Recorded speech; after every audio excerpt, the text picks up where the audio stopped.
Welcome welcome welcome to Sipra academy of YouTube channel. Guys आज हम कुछ नया पढ़ने जा रहे हैं। नए से मुराद क्या? नए से मुराद ये कि नए क्लास की न्यू बुक आ चुकी है जो 2025 में पब्लिश होगी। तमाम पंजाब के जितने भी ग्रुप्स हैं वो यही यही यही बुक यूज़ करेंगे। आर्ट्स के भी और साइंसिस के भी बच्चे जो हैं वो यही करेंगे और कोई बुक इस्तेमाल नहीं होगी उनके लिए। अच्छा, आज हम क्या करने लगे? आज हम चैप्टर 1.1 के जितना इंट्रोडक्शन है उसमें क्या हिस्ट्री थी, प्रॉपर्टीज़ जो यूज़ होंगी 1.1 में वो हम पढ़ लेंगे ताकि हमारे लिए 1.1 बेहतरीन और आसान हो जाए। तुम लोग के साथ मैं हूँ, तुम लोगों को टेंशन नहीं लेनी, बहुत आसानी से तुम लोग को समझाऊंगा, तुम लोग को सब कुछ समझ आएगा। रियल नंबर्स क्या होते हैं, क्यों होते हैं और कैसे होते हैं, ये आपको बात में बताऊँगा। हिस्ट्री पढ़ लेते हैं थोड़ी रियल नंबर्स की कि एशियंट सिविलाइजेशन से लेके अभी तक मॉडर्न ज़माने तक जो ये रियल नंबर्स की पहचान वो कैसे होती है। स्मीरियंस जो थे, ये दौर था एक 500 से लेके 1900 तक बिफोर क्रिस हज़रत ईसा के ज़माने से पहले, बिफोर क्रिस हज़रत ईसा के ज़माने से पहले बेस 60 थी इनकी। जैसे हमारी बेस है 0 से 9 तक, 9 से बड़ा कोई नंबर नहीं होता, तो लोग समझ रहे हो। उसी तरह इनकी बेस 60 हुआ करती थी। इजिप्शियंस जो थे वो 3000 से लेके 2000 तक जो बिफोर क्रिस था उनका वो डेसिमल नंबर सिस्टम जो उनका था वो 10 था और वो सिंबल्स यूज़ किया करते थे अपने नंबर को शो करवाने के लिए। जैसे हमारे 1 2 3 है उनके वो हुआ करते थे, कोई पिक्चर्स हो गई, कोई सिंबल्स यूज़ करते थे एक नंबर्स को शो करवाने के लिए। रोमन्स जो थे वो यूरो में यूज़ हुआ करती थी 500 से लेके 500 क्रिस तक। ये सब कुछ जो आपको करवा रहा हूँ ये MCQs आएंगे, ये MCQs में वो पूछ सकता है। आपको उस चीज़ का नॉलेज होना चाहिए, समझ होनी चाहिए कि मैं क्या बता रहा हूँ, इसलिए क्योंकि ये MCQs में अगर पूछ ले तो आप लोग को पता हो, क्योंकि आपके नंबर जो है ना वो बहुत इंपॉर्टेंट है। एक एक नंबर जो होता है वो बहुत इंपॉर्टेंट होता है। और मैथ जो होता है ना मक्खन होता है। एम लोगों ने इसको बहुत बड़ी चीज़ बनाई हुई है यार, हमें मैथ समझ ही नहीं आती। मैं बैठा हूँ, समझ तुम लोग को 100% आएगी। इंडियंस जो थे, आए हाय अपने भारतीय लोग, वैसे हम पाकिस्तानी हैं लेकिन पहले तो सारे पता है, अगर आप लोग हिस्ट्री पढ़ी हो आप लोगों ने तो सारे इंडियंस ही थे। तो 500 से लेके 1200 किस तक जो ये इंडियंस जो थे जिनका नंबर्स के लिए आया था, इन्होंने क्या किया था, इन्होंने ज़ीरो इंट्रोड्यूस करवाया था। बहुत अच्छा काम किया इन्होंने। अब यानी कि ज़ीरो के बगैर तो तुम लोग को पता होगा कोई गिनती मुकम्मल ही नहीं होती। जैसे कोई ये थोड़ी बोलेगा कि 10 = 1000, कोई जाहिल ही होगा, क्योंकि ज़ीरो एक बहुत इंपॉर्टेंट चीज़ है काउंटिंग के लिए।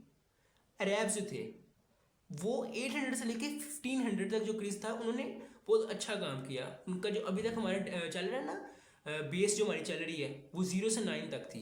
उस ज़माने में 0 से 9 तक बेस यूज़ हुआ करती थी। और मूसा हजवेरी जो थे उनका नाम इस काम में बहुत आगे और बहुत ऊंचे मर्तबे पे आता है।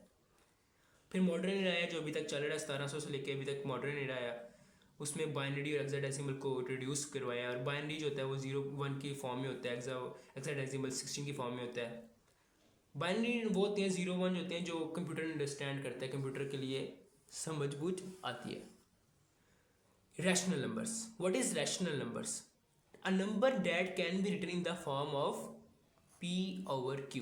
जो मेरी बात सुनो, जो भी नंबर्स P/Q यानी कि बट्टे की शक्ल में लिखे जा सकते हैं ना, लिखे हो नहीं, मेरी बात सुनो, लिखे हो नहीं, लिखे जा सकते हैं, उन्हें हम रैशनल नंबर्स कहते हैं। फॉर एग्जाम्पल अब 22/7 है, वो लिखा हुआ है इसकी शक्ल में, बटे की शक्ल में, लेकिन ये इरेशनल है। जो नंबर हम उसकी फॉर्म में लिख सकते हैं बटे की, उससे क्या बोलते हैं हम?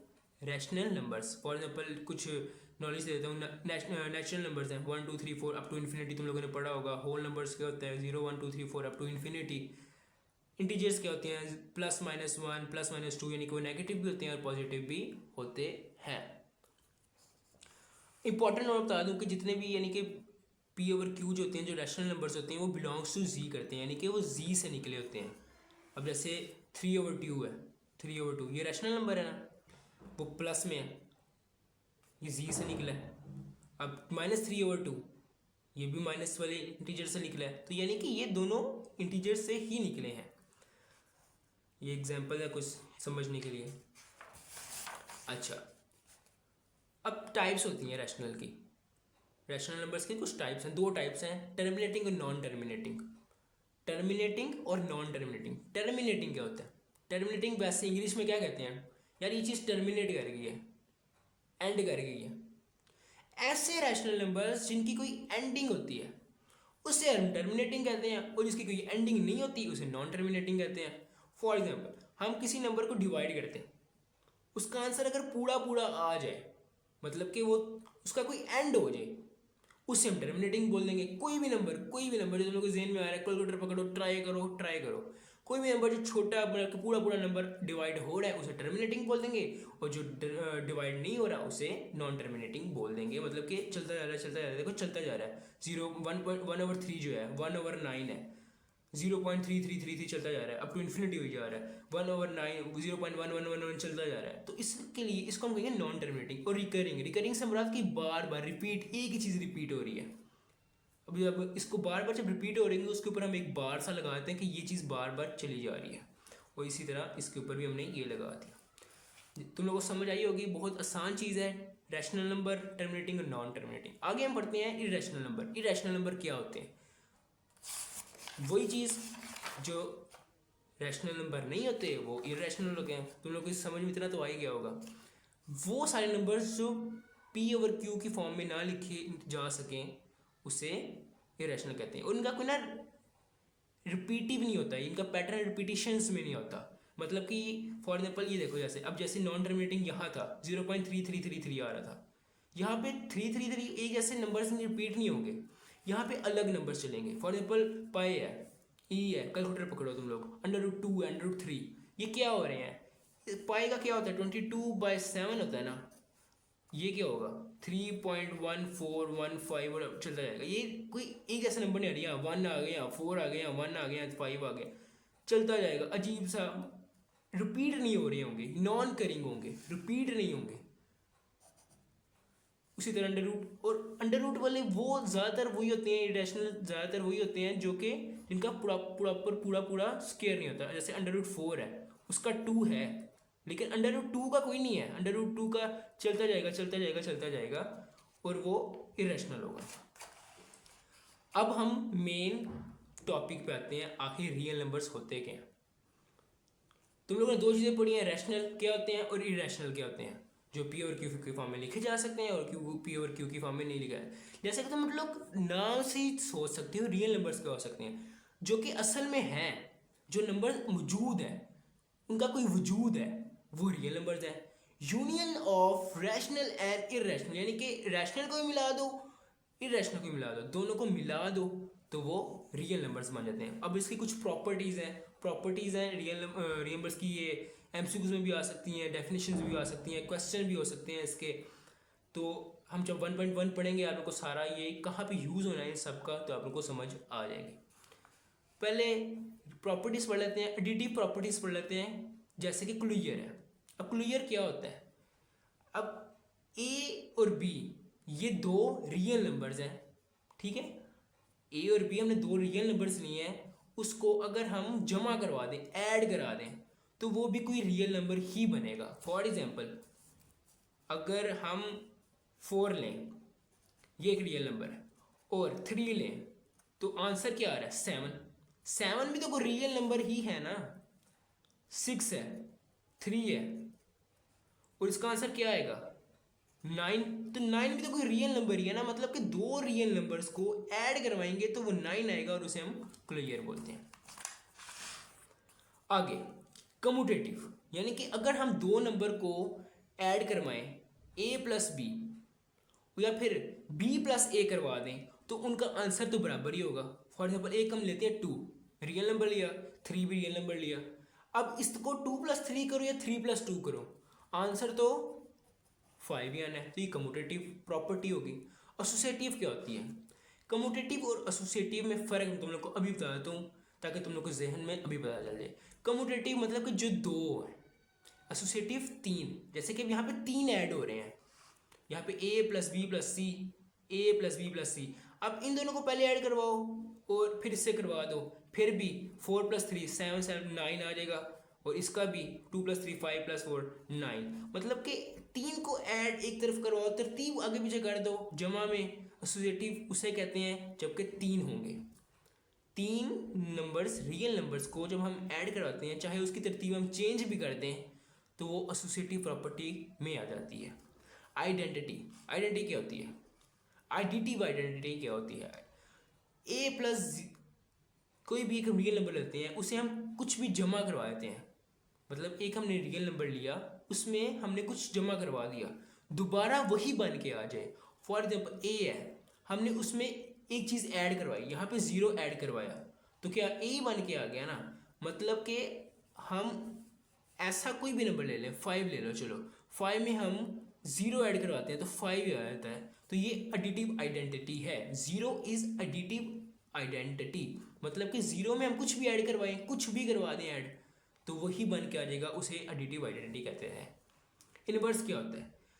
इनवर्स क्या होता है कि किसी का उलट, मतलब कि एक नंबर है, उसको ऐड करवाओ उसके अपोजिट के साथ, जमा करवाओ उसके अपोजिट के साथ, तो उसका आंसर ज़ीरो आएगा, वो ख़त्म कर देगा उसे।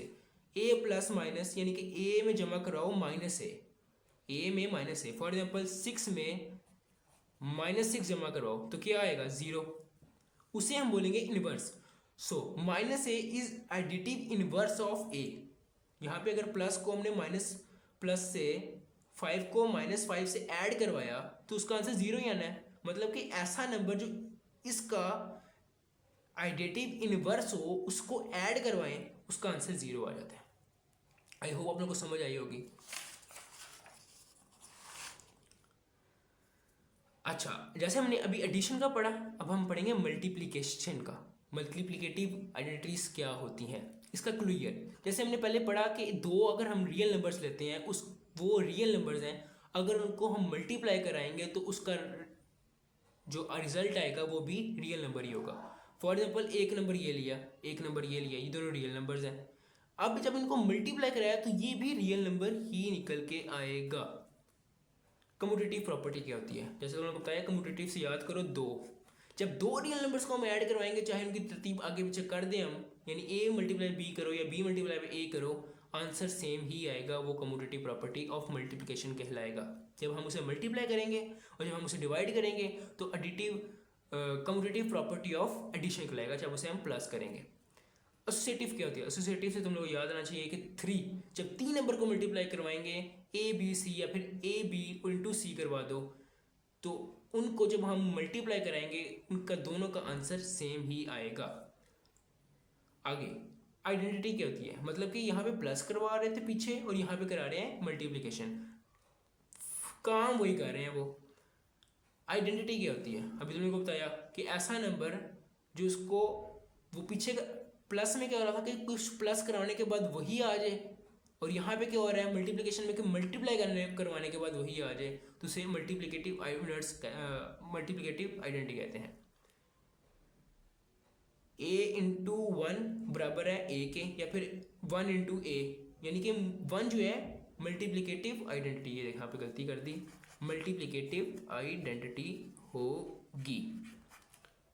1 को किसी से मल्टीप्लाई करो, किसी से भी मल्टीप्लाई करो, वही आ जाता है ना। तो इसलिए 1 को स्टैंडर्ड कह दिया गया कि ये 1 जो है स्टैंडर्ड आइडेंटिटी है ऑफ मल्टीप्लिकेशन है, और 0 स्टैंडर्ड ऑफ एडिशन है। मतलब कि वो यहाँ पे किसी से भी अगर हम उसको करवाएंगे तो वो 0 ही आएगा। इनवर्स क्या होता है? जैसे तुम लोग को बताया, इनवर्स में ये कि किसी पीछे ये हो रहा था कि हम किसी से भी ऐड करवाते थे तो वो 0 आ जाता था। अब यहाँ पे किसी से मल्टीप्लाई कराएंगे तो 1 आ जाएगा, यानी कि किसी का अगर किसी नंबर को उसके रेसिप्रोकल से मल्टीप्लाई करवा दो, फॉर एग्जाम्पल 5 इंटू 1/5 कर दो, उसके रेसिप्रोकल से इन्वर्स मल्टीप्लाई करा दो, तो उसका आंसर क्या आ जाएगा? 1 ना। उसी तरह किसी नंबर का भी रेसिप्रोकल जो होता है, इन्वर्स जो होता है, उसका 1 यानी 4 है तो 1/4 उसका मल्टीप्लिकेटिव इन्वर्स होगा। ये था अब जो मल्टीप्लिकेटिव प्रॉपर्टीज। अब आगे आ रही है डिस्ट्रीब्यूटिव प्रॉपर्टीज। डिस्ट्रीब्यूटिव प्रॉपर्टीज क्या होती है कि तकसीम, डिस्ट्रीब्यूट क्या करना, तकसीम कर देना। क्या तकसीम करना? रियल नंबर्स और क्या तकसीम करना है भाई यहाँ पे।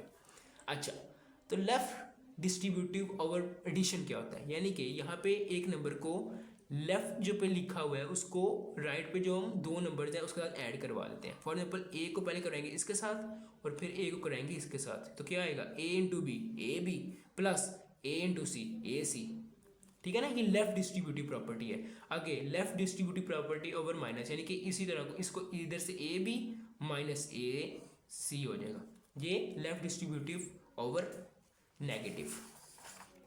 आगे राइट डिस्ट्रीब्यूटिव ओवर पॉजिटिव, यानी कि अब यहाँ पे पहले लेफ्ट में लिखा हुआ था, अब राइट में लिखा हुआ है, तो इसको पहले इसके साथ और फिर इसको इसके साथ, यानी कि ए सी और फिर बी सी। ओहो बच्चों शर्तें नहीं, अभी इस वक्त पढ़ाई के मोड में हो तुम लोग।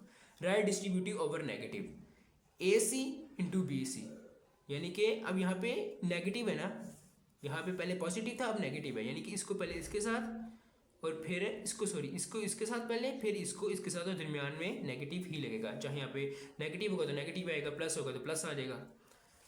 आगे प्रॉपर्टीज ऑफ इक्वलिटी, यानी कि इक्वलिटी की प्रॉपर्टीज हम पढ़ने जा रहे हैं। रिफ्लेक्सिव, यानी कि a इज इक्वल टू ए, वो प्रॉपर्टी, जब कोई भी नंबर है 5 इज इक्वल टू 5, तो कोई भी बंदा, नॉर्मल बंदा यही बोलेगा ना 5 इज इक्वल टू 5, तो कोई भी नंबर अपने के ही बराबर होगा उसे हम रिफ्लेक्सिव कहेंगे। Symmetric, a is equal to B और b is equal to A, यानी कि 5 इज इक्वल टू 5 है, ठीक है, तो 5 इज इक्वल टू, इधर ये वाला 5 भी इसकी इक्वल है और ये वाला 5 भी इसकी इक्वल है, तो ये सिमेट्रिक में आ जाएगा। ट्रांसिटिव क्या होता है? ट्रांसिटिव यानी कि a इक्वल टू बी है और आगे से b इक्वल टू सी हो गया, तो यानी कि फॉर एग्जांपल मेरी उम्र जो है वो 20 साल है फॉर एग्जांपल, चलो मेरी उम्र 17 साल है, आपकी उम्र 17 साल है, मेरी और आपकी उम्र, मेरी उम्र 17 साल है, आपकी उम्र भी 17 साल है, और आपके दोस्त की उम्र भी 17 साल है, तो मेरी और आपकी दोस्त की उम्र भी तो बराबर हुई, मतलब कि a is equal to B, B is equal to C, यानी कि a और इज इक्वल टू सी, यानी कि a भी c के इक्वल होगा। जब ये इसके इक्वल है और ये वाला इसके इक्वल है, तो जाहिर बात है ये फिर इसके इक्वल भी होगा। एडिटिव प्रॉपर्टी क्या होता है? एडिटिव प्रॉपर्टी क्या होता है? कोई दो नंबर थे वो बराबर है, उसमें हम सेम नंबर ऐड करवाएं, सेम नंबर अलग अलग नहीं करने। फॉर एग्जाम्पल ये ना हो कि आप इस साइड पे 4 ऐड करो, इस साइड पे 10 ऐड कर दो, आप बोलो यार अब तो सेम आए नहीं, सेम नंबर दोनों तरफ ऐड करवाओगे तब भी वो बराबर ही रहेंगे। मल्टीप्लिकेटिव में क्या होगा कि आप दो नंबर लोगे उनमें सेम मल्टीप्लाई करवाओगे। फॉर एग्जांपल यहाँ पे आप करवाते हो 4 है और इधर 4 इक्वल टू 4 है, यहाँ पे आप 2 ऐड कराओ, इधर भी आपने 2 ही ऐड करना, तो 6 हो जाएगा दोनों साइडों पे। अब दोनों भी देखो 6 ही आंसर आया। अब यहाँ पे 4 है और यहाँ पे भी 4 है, ठीक है ना, 4 इक्वल टू 4। अब इसको यहाँ पे 2 मल्टीप्लाई कराओ, यहाँ पे 2 मल्टीप्लाई कराओ, तो वो मल्टीप्लिकेटिव प्रॉपर्टी में जाएगा। इसका आंसर क्या आएगा? 4 2 8 और 4 2 8, तो वो बराबर ही रहेगा अगर पहले से बराबर है तो। कैंसिलेशन प्रॉपर्टी क्या होती है? जैसे कि अभी कैंसिलेशन में ये होगा कि जैसे यहाँ पे था ना, हमने ऐड करवाया है तो वो बराबर रहे, तो वो पहले से ऐड होगा, और अगर हम सेम नंबर काट दें, फॉर एग्जाम्पल यहाँ से ये काट दो, यहाँ से ये काट दो, तो यहाँ पे वो बराबर ही रहेंगे, कहीं वो छोटे या बड़े नहीं हो जाएंगे। फॉर एग्जाम्पल 4 + 3 और 4 + 3 है, तो 4 काटोगे तो 4 इज इक्वल टू 4 ही आएगा, मतलब वो बराबर ही रहेंगे। कैंसिलेशन प्रॉपर्टी क्या होती है?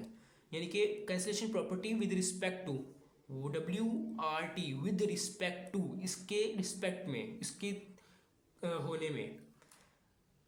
अब मल्टीप्लिकेटिव में ये होगा कि एक नंबर को हमने दो नंबर, मतलब किसी भी नंबर को हमने दो नंबर के दरमियान में मल्टीप्लाई करवाया है। फॉर एग्जाम्पल ए जो है वो सी जो है वो ए से मल्टीप्लाई हो रहा है, और बी जो है वो सी से मल्टीप्लाई, सी जो है वो बी से मल्टीप्लाई हो रहा है।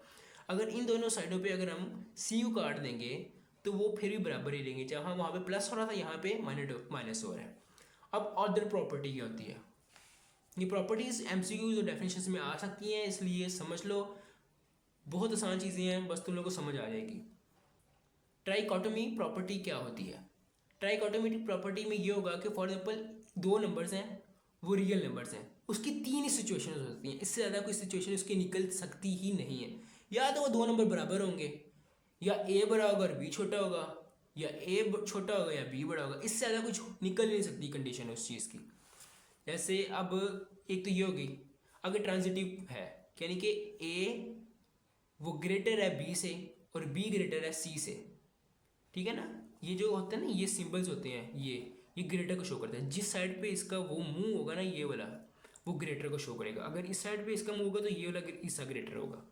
अब यहाँ पे ए ग्रेटर है बी से और बी ग्रेटर है सी से, तो ए सी से भी ग्रेटर ही होगा फिर, यानी कि ये इससे बड़ा है। वही उम्र वाली बात कर लेते हैं। मेरी उम्र 17 साल है, आपकी उम्र 6 साल है और आपके वो दोस्त की उम्र 4 साल है, तो मेरी उम्र आपके दोस्त से ज़्यादा ही हुई। उसी तरह जब इसकी उम्र इससे ज़्यादा है और इसकी उम्र इससे ज़्यादा है, तो इसकी उम्र इससे ज़्यादा होनी है। या फिर इसकी उम्र इससे छोटी है और इसकी उम्र इससे छोटी है, तो इसकी उम्र भी इससे छोटी होनी है फिर। अब एडिटिव में है, फॉर एग्जाम्पल एक नंबर वो बड़ा है दूसरे नंबर से, उसमें सेम नंबर ऐड करवा दो तो वो फिर भी बड़ा ही रहेगा, वो छोटा नहीं हो जाएगा। अब वही एक नंबर छोटा है दूसरे नंबर से, फॉर एग्जाम्पल 4 लेस देन 6, अब 4 में 2 ऐड कराओ और 6 में भी 2 ऐड करवाओ, तो 6 इंटू 8, 6 जो है वो 8 से छोटा है। ये एडिटिव प्रॉपर्टी है ऑफ ऑर्डर प्रॉपर्टी में। मल्टीप्लिकेशन में क्या होगा कि जब दो नंबर होंगे वो सेम नंबर मल्टीप्लाई हो जाएगा, तो तब भी वो सेम ऑर्डर में ही रहेंगे, मतलब कि सेम वैल्यू में ही रहेंगे। अगर ग्रेटर है तो ग्रेटर रहेगा और अगर स्मॉलर है तो स्मॉलर रहेगा। इसमें एक और बात भी है कि अगर फॉर एग्जांपल सी जब तक बड़ा है, फॉर एग्जांपल अगर कोई हमने नंबर मल्टीप्लाई करवाया है, फॉर एग्जांपल हमने 4 इंटू 2 करवाया है और 6 इंटू 2 कराया है, ये इस तरह होगा, ठीक है। तो 4 2 8 और ये 12, ये हमने जब तक हम पॉजिटिव करवाएंगे नंबर ऐड तब तक ये सेम इसी तरह रहेगा। लेकिन जब हम नेगेटिव ऐड करवाएंगे ना, फॉर एग्जाम्पल ए और बी दो नंबर हैं, वो ए बड़ा है बी से, और अगर हम इसमें नेगेटिव नंबर ऐड करवा देंगे ना, फॉर एग्जाम्पल 4 इंटू -2 और 6 इंटू -2, तो ये इसकी डायरेक्शन चेंज हो जाएगी। -8 लेस देन होता है -12 से, सॉरी ये इस तरह होगा और ये फिर बाद में इस तरह हो जाएगा। जो -12 है, -8 बड़ा होता है -12 से, इसकी डायरेक्शन चेंज हो जाएगी। डिवीजन में ये होगा कि फॉर एग्जाम्पल अगर दो नंबर है, अगर हम उनको डिवाइड करवाएंगे तो उसकी डायरेक्शन उसी तरह रहेगी। अगर हम सेम नंबर से डिवाइड करवा रहे हैं जब तक C इज़ पॉजिटिव, अगर C पॉजिटिव है तब ऐसा होगा। लेकिन अगर C नेगेटिव हो गया, अगर हम नेगेटिव नंबर से डिवाइड करवा दें किसी भी नंबर को, तो उसकी डायरेक्शन या ग्रेटर देन जो होगा वो अपोजिट हो जाएगा। फॉर एग्जाम्पल अगर पहले ग्रेटर था, नेगेटिव नंबर डिवाइड करवा दिया तो वो स्मॉलर हो गया। रेसिप्रोकल क्या होगा में क्या होगा कि ये ऑर्डर प्रॉपर्टी में रेसिप्रोकल में ये होगा कि ए दो नंबर्स हैं और उसकी डायरेक्शन बी बड़ा है ए से, तो अगर हम उसका रेसिप्रोकल ले लेंगे, यानी कि ए को उल्टा देंगे और बी को भी उल्टा देंगे, तो वो उनकी डायरेक्शन भी, मतलब उनकी जो वैल्यू होगी वो भी चेंज हो जाएगी। ए बड़ा हो जाएगा 1/a और 1/b छोटा हो जाएगा। सो गाइस आज के लिए इतना ही था। आज हमने पढ़ा 1.1 को सॉल्व करने के लिए जितनी भी हिस्ट्री, डेफिनेशंस, प्रॉपर्टीज़ हमें चाहिए थी ताकि हम 1.1 को आसानी से पढ़ सकें, उन्हें समझ सकें, उसके लिए ये पढ़ना बहुत ज़रूरी था और बहुत ही आसानी के साथ मैं आप लोगों को समझाया है। बहुत ही सिंपल चीज़ें थी, कोई बड़ी या कोई ज़्यादा दिमाग लगाने वाली चीज़ें नहीं थी, सिंपल चीज़ें थी। आप लोगों को पहले ही पता होगी, आपने 8 में ही पढ़ के आए होंगे, तो ये चीज़ें आप लोग को पहले नॉर्मल से पता होगी। मैंने आपको बस एक ऐसा बता दिया ताकि आपके लिए 1.1 आसान हो जाए। और ये वीडियो जो थी ये मैंने इंस्पायर्ड हुआ हूँ सर शहजाद से, जो कि यूट्यूब पे होते हैं, वो उन्होंने कापी पे समझाए होते हैं, तो मैंने सोचा कि मैं भी कापी पे करके समझाऊँ ताकि आप लोगों को आसानी के साथ समझ आए और मेरा टाइम भी वेस्ट ना हो और आपका टाइम भी वेस्ट ना हो। मेन चीज़ें तो ये होती है ना कि समझ आ जानी चाहिए, बाकी प्रैक्टिस तो खुद करनी होगी। खुद प्रैक्टिस करोगे तो ही होगा। नंबर लेने हैं तो आप लोग को मेहनत करनी ही पड़ेगी। बाकी मिलता हूँ आप लोगों से नेक्स्ट वीडियो में, तब तक के लिए बाय बाय।